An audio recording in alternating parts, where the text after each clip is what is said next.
Hey guys, how you doing? In this video, I'll tell you how to upload documents after getting the invitation to apply for Express Entry of Canada. So if you're interested, stay tuned. Okay, it's so important to realize the importance of the documents. Your documents should be arranged in a proper way and they should be uploaded to the IRCC website in the simplest way possible.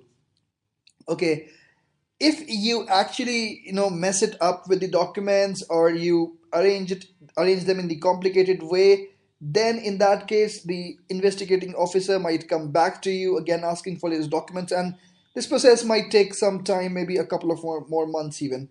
So it's very important to arrange those documents and upload it in the simplest way possible. So I'll tell you in this video how you should do it. After you get the ITA, you can log in into your Express Entry profile. You will see two buttons over there.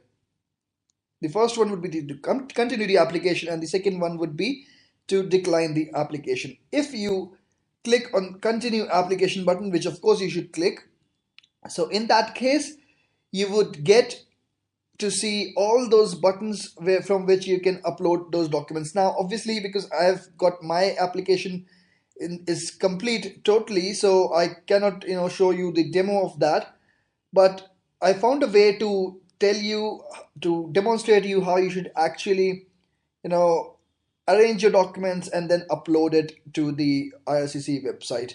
So let's begin. Now, what I've done here is I've tried to divide all those documents into certain categories, and these are the categories exactly in the way IRCC website asks you. So they ask you your digital photograph, your educational documents, your employment documents, letter of explanation, marriage, a divorce certificate, medical certificate, passport, police certificate, and the proof of funds. So I've tried to divide these into these kind of categories, and you should also do it in the same way so that you don't mess it up. Just try to make folders like these so that it will be easier for you to upload the documents when you're trying to actually submit your application. So just make over like these folders and try to divide it like this, like digital photograph for you and your spouse. And I mean, this is just an overview, I'll go and explain it to you in detail. So you should have it for your spouse and yourself, in this way. And similarly, the educational documents should all be in name of your spouse and yourself. And apart from that, obviously, you have to upload the IELTS and the WES certificate. However, it's not mandatory. I'll come to it later on. Let me just brief you the overview of this straight away. And here, I mean, just like this, you have to upload all the passport copies, police clearance certificates for you and your spouse and your children as well. uh, Obviously, police certificate is not required for children less than 18 years of age, but medical certificates would be required, so you should have it accordingly. What I've made this, like, if you're only two people, is the primary applicant and the other one is the spouse. Okay, so moving forward, let's see. Digital photograph, you have to there's a certain specification for digital photograph. You have to follow that, and you have to upload the digital copy of your photograph, and photograph of your spouse and the children. So the requirement here is like this, that you have to, I mean, this is the specification. It should be 35 to cross 45 and obviously you would go through all of this, and you need to prepare a photograph, to click the photograph according to this specification only for you, yourself, and your children, if any. So just scan the photograph, or it's better get a digital copy of it. Just please note over here that the this is needs to be a JPG format. It doesn't needs to be in the PDF format. So make sure that it's a digital copy. It will be a better option for that. And the for the spouse, obviously you have to click the photograph, so it should be like this. Okay. All right, now moving forward. The second is the educational documents. Now, if you just see the requirements over here, you will find out that they haven't asked for the IELTS certificate or the WES certificate, because obviously they have the reference number for WES, and WES also sends a copy of your assessment to IRCC, so they don't need it actually. So that's why they don't ask it. But it's recommended, sorry, that you should actually go on to upload all those documents as well. So it does ask only for the degree certificates, but it's good if you have your mark sheets. It's just, any other educational qualification, whatever educational qualifications you have, you should upload it over here. Obviously, it will be valid only if the equivalent, it is equivalent to the Canadian bachelor's or master's degree according to the WES or other organizations' educational assessment. So you should actually do it like this. I've tried to make it. Obviously, I can't show you my master's degree, my certificate, or any other document. So I have tried to make it like this. So you should have a master's degree certificate. Just try to arrange it all these ones in one PDF. So master's degree certificate. After that, you should have the bachelor's degree certificate.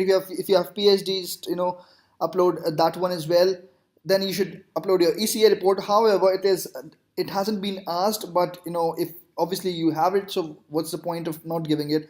Just give it so that if they won't come back to you in any ways asking for these documents. So just give your IELTS report. After that, go for your master's first year mark sheet and the second year mark sheet, and the bachelor's first year mark sheet, second year, third year, and fourth year. So this should be the ideal way. I mean, in this way, it's actually pretty arranged, right? So any investigating officer who is actually looking forward to check your documents, he won't find any trouble. And smoother is the documentation, the easier it will be for the assessment officer or the investigating officer to find your to check out everything and issue your permanent residency. So this way you should arrange your spouse education documents as well. Okay, moving on. After that, the employment documents, the most important one. So let's see what all employment documents are required. So obviously it asks only for the reference letter, and it says that you must scan all documents of this period of employment and save them on one file. So it says specifically over here that it should be one file. There shouldn't be many different files. What's important to note here is that they've said that uh, you must provide your proof of work experience for your current job and for each past position you listed. So if there has been any promotion, you do have to upload the documents for that, and you have to divide it. I'll show you how you should do it. So I'll just, and obviously you have to submit the documents for yourself and your spouse. So let me just go through the first one. So let's suppose that, this is just an example. Let's suppose that you started working from 2010, February month of 2010, and you were working in one organization, and then you switched your organization and moved to the other. In the first organization, I assume, let's say that again, this is just an example, that you weren't promoted over there. So you should give the reference letter of company one. After that, you should give the offer letter of company one. Only reference letter is required, mind it. Only reference letter is required. But if you have the additional documents, those will be only with the add-ons, and this will definitely help in the assurance that, in the investigating officers' assurance that you actually were working over there and there's no dicey situation over here. So just give the reference letters. This is everybody does that, and there's no harm in doing that. In fact, there'll be more benefits. So just give the company one offer letter, company one joining letter, company one promotion letter if there was any, and the salary slips if you have any. If you don't have it, don't worry about it. These documents are not required, as I said. Only the reference letter is required. Please make sure, if you don't have the reference letter, in that case you should um, give the affidavit and the declaration by your colleague, as I mentioned in the other video. Okay, Now you have to organize it in the order of different companies and the time span. So let's say the second from the February of 2013 you started working in the other organization. So for that you should give the company two reference letter and company to offer letter, company to joining letter, tax documents if in case any, and the I mean obviously for that period you don't need to give the salary slips, so just limit it to these many documents. Just try to divide it in this particular format, because as you just saw that they have actually asked it that they should be in the past position, should be listed over there. Sorry. So you should take care of that. Okay. Similarly, after that, you should, give the company reference letter, company to promotion letter, because now you're declaring that you were getting, you got promoted after this period. So you should give your promotion letter and your tax documents for that time span. Okay. Now moving forward, again, let's say you were uh, you're working in the same company till date, and so you just have to give the reference letters, company offer letter again. I mean, these are not required now because they should actually be going in this document over here. Where what you should give here is the company promotion letter and the salary slips. These are the only things which you should give. You should probably give the last 6 months of salary slips, and that should be enough, because actually all those documents are not required. What's the most important document is the reference letter, and should be in the exact format that IRCC has prescribed. So you should have the reference letter at the top of all these letters. All these letters should have the reference letter at the top, because if the investigating officer needs to check out the other documents, he can scroll down and he can check out the other documents. But if he needs to check only the reference letter, he's good enough. Okay. So in this way you should do it for your spouse as well. Please make sure again that you arrange it in this particular order, so that it will be more easier, more smoother process for the investigating officer. He can easily check out the documents and he won't waste time in in sorting them out. Okay, now moving on. A letter of explanation. So you know that you have to submit a letter of explanation for any anything that you're trying to explain to them, any things with the proof of funds or anything other. You have to give a letter of explanation. This is very important document actually, and I try to make another video for that, because here you can explain any discrepancy that you feel that that the investigating officer might uh, think about you. You can explain it over here, so that there's no discrepancy, there's no doubts in the mind of the investigating officer. So this is an optional document, but you should definitely provide it, and if there's any kind of confusions you feel is over there. Okay. Now the marriage and divorce certificate. You can also, if you have a child, you have to give the birth certificate as well, so you can give the birth certificate. So of course this marriage certificate would be one for both of you.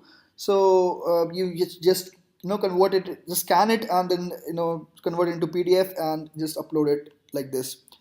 Moving on to the medical certificate. Medical certificate would be different for everybody, so you should just give the proof of medical exam, and just like this you'll be given a receipt from after you complete your medical examination. Just upload it over here, it will have your photograph, and however they would have the complete details through the electronic system they have, and they would just check your reference number here, whichever number is given in this slip over here, and they would check it through the e-medical system.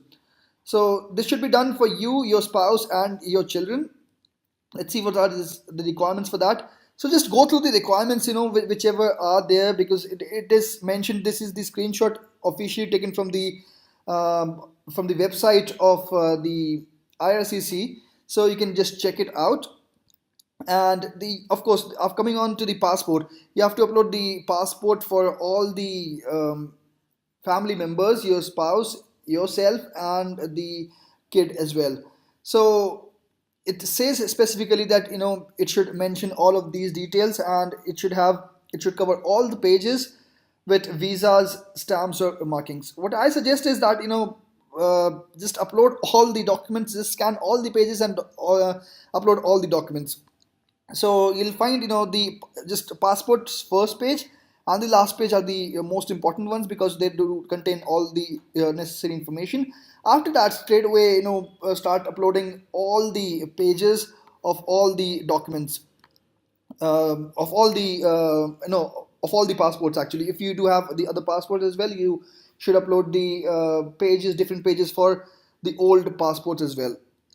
Okay, this is very important to mention here, that you should not miss any other any page where there's a visa or a stamp from the immigration officer of any country when you traveled, because you have to provide your travel history as well. And I mean, I don't think so that they do actually go on to match every page, but yes, they can do it. So because you're not making any mistake, you're not lying to them. So you should not skip any page over here. Okay. Now, police certificate. Of course, you should have the police certificate for all the countries. So let's suppose you were there in the in two or three countries. So in that case, you should upload the police certificate for all the countries. So just like this, just make it in one PDF and upload it. Okay. Now after that, it should be done for the spouse as well. Obviously, maybe your spouse hasn't been to all the countries with you, so in that case, you should upload to all those police certificates of all those countries where your spouse was there, before or after the marriage in the last 10 years, and whatever is the actually the criteria for police certificates. Okay. Right, proof of funds. So let me just check the requirement for this, for the police certificate as well. This says multiple because of different countries. So it is actually listed. All the requirements are listed over here, and you'll get to see this particular format after you accept the application. So just you can go on to do that. Okay. Now the proof of funds. Let's check the requirements. So obviously it should have it doesn't ask for for much, for many things actually. And it does ask for the letter from your bank, the bank statement rather, not the bank statement, actually the bank letter, which should have the details of your account numbers, your loans, each accounts, the minimum, the average balance in the past 6 months, and things like that. What are the details required. If you don't know, I've made another video, you can check it out. And so in this PDF over here, you should have the bank letter, which should be the first one, and after that you should have the 6 months bank statement. And this is not mandatory again, but definitely it will help you. I mean, they can come back and they can ask you for these documents if they doubt anything, but it's good to save time, and any confusions, you should go on to upload these documents. So she'll have 6 months of your bank's account, and after that, receipt of any transactions, if applicable. So let's suppose you don't have it, you don't have the enough money in your account, and you do want to just upload it. So what should you do in such a case? So you should take care of the different things like the mutual funds. If you have actually liquidated the money from the mutual funds, you should actually have a receipt for that. After that, just in case you do feel that you sold any jewelry or anything like that, you should have a proper receipt for that, so that they don't get any uh, they don't feel anything for this. Okay. After this, the gift deed letter. So if you haven't got the proof of funds, you should obviously have the gift deed over here, and the affidavit and the check, whatever is required. If also the national ID proof for the gift for your parents or the relative, whoever has gifted it to you, and the tax document. So you should try and upload all these documents in just one single PDF, just like this. Okay, now let me show you how you can actually go on to check to which all softwares you can use. You can do it online. It's a very simple thing. Okay. All right. So just go to Google and type combine PDF. You'll find many softwares. You can do it online and you can also do it offline. So let me just open a couple of the websites over here. So there's a software you can see over here. You can download it, and then what you can do is you can upload the documents in the offline version of that software and arrange it in the sequential order you want, and then you can get one combined file. Similarly, in this website, and there's so many websites for this, you can use any of them. Just upload it. If you want to do it online, if you don't feel very comfortable doing it online, you can do it offline through the software as well. And in this way you can get the combined PDF file. Just make sure of the correct order. It's very important to realize that the simpler and the simpler actually your documentation is, the easier it is to understand for the investigating officer, the lesser time it would actually take for him to approve the PR for you. So guys, thank you so much for watching this video. I hope this video would be helpful to you. If you arrange the documents in these kind of orders, it would be definitely be beneficial to you. So many guys were asking for this video, so I decided to make this video for you. If you feel that this video will be helpful to any of your guys, please share it with them. If you like this video, please click the like button, and if you haven't subscribed the channel yet, please subscribe it right now.